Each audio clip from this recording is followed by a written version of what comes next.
Time to turn to business. Now, Sean Pellegrin's joining me here on set. We're going to talk about the movie industry, in fact, which has had an encouraging weekend, thanks to the dual release, of course, of Barbie and Oppenheimer.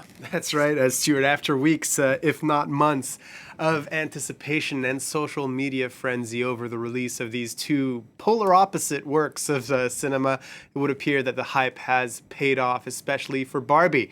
The comedy, co-produced by toy maker Mattel and directed by indie darling Greta Gerwig, had the best opening of the year so far, beating the Super Mario Bros. Movie released in April. And Christopher Nolan's biopic of the scientist behind the atom bomb grossed in over $80 million in that opening weekend. A rare feat for a movie that's not the top grossing movie over a weekend, because that obviously was Barbie.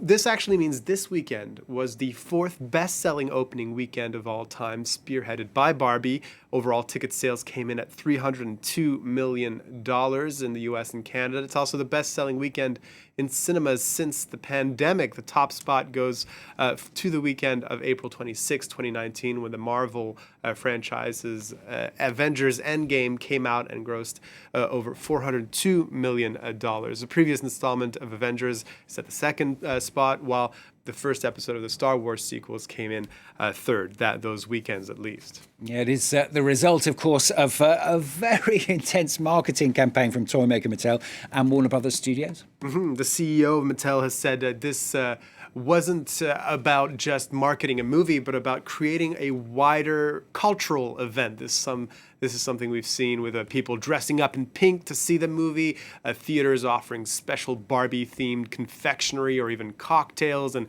making it a cultural event means people are going to see the movie in large groups, meaning more ticket sales. If you add to this the hype generated by a real-life Barbie mansion being available for a weekend stay on Airbnb in Malibu, or a sneak peek of the movie being aired during the NBA conference finals on TNT, well, you get the results we saw this weekend. The artificial rivalry with Oppenheimer has also led to many theaters offering double feature screenings. In the US and Canada, over 200,000 tickets were sold for people who wanted to see both movies on the same day. Wow, that could be long. Some in the movie industry seeing this weekend really as a sign that relying on known franchises and remakes for ticket sales is kind of losing steam. The movie industry has been dominated by the superhero genre these past 10 years, and the big box office success post-pandemic, which was credited with getting people back into movie theaters, was actually the sequel of Top Gun,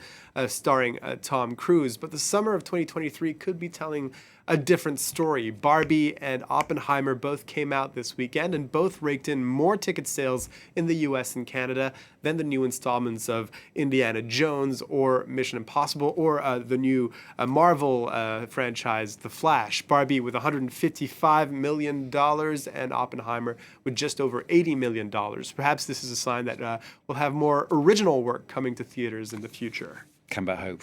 Stakes are pretty high for the movie industry. Yeah, the weekend was really a breath of fresh air for movie theaters, especially with the COVID pandemic and the rise of streaming. It's been very difficult to convince people to leave their couches and houses and go watch a movie in a theater. In the US, the number of theaters dropped from 41,000 in 2019 to 39,000 at the end of 2022. And one of the big chains of theaters, Cineworld, actually filed for bankruptcy last year. It has plans now to exit this state of bankruptcy this month. So perhaps things are looking up, but there are more obstacles ahead. Hollywood will first have to find a way out of the writer and actors strike that it's currently going through. Both these crucial cogs in the movie-making machine are on the picket line, asking for better residuals in the age of streaming and guarantees against the use of artificial intelligence in the sector. Our very own Ken, Sean Pellegrin. Thank you very much, Sean Pellegrin with the Business News on France 24.